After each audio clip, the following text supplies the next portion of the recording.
Hi, I'm Ron. And I'm Don. And this is the Ron and Don Show. Thanks for joining us today. Today we're going to talk about writing a punch list. This may sound very rudimentary, but there's a lot of information here, so stick with us. First thing we want to talk about with regard to writing a punch list are the benefits of a punch list. A punch list will work on all projects, big or small, and the value comes in defining clear expectations of what is performed on a project.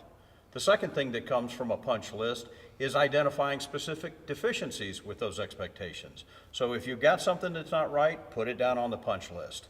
The third thing that comes from a punch list is it allows all constituents who are involved in the project, from operations to project managers to perhaps trade vendors that are on the project, it allows everybody to communicate the deficiency and create a plan of attack, if you will, to correct that deficiency.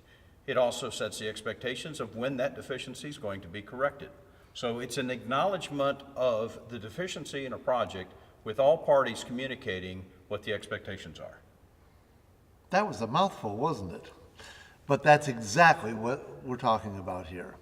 The punch list is not just for a new restaurant turnover or a remodel.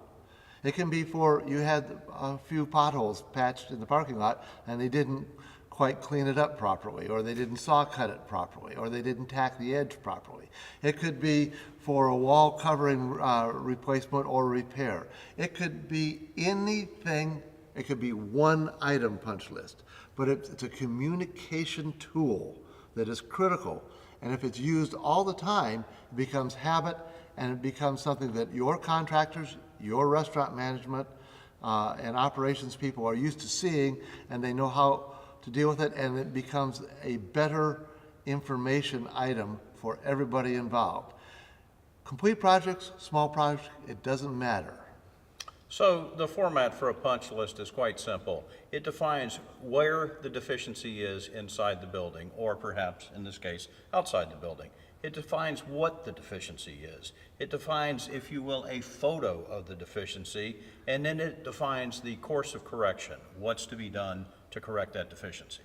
Generally speaking, the old days, we used to have a yellow pad, and we'd put bar, and then we'd put all the lines underneath it of what has to be done in the bar, and then we'd go off a copy machine, make copies of it, distribute it around, and hopefully it got done sometime.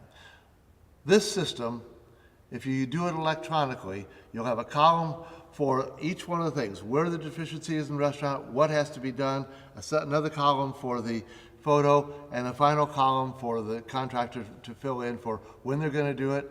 And it makes it easier for everybody to know exactly what's happening, because you're going to do it electronically, either a spreadsheet or Word or on email, and you will spread this information instantly, not when the contractor sees his subs. He can send it, you send it to him, he sends it from his phone right to the sub comes back and says, I'll be in tomorrow and get it completed, rather I'll be back next week because I haven't got the punch list for 3 days.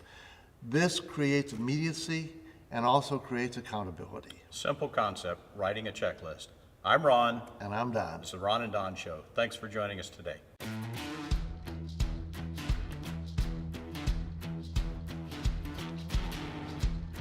Subscribe.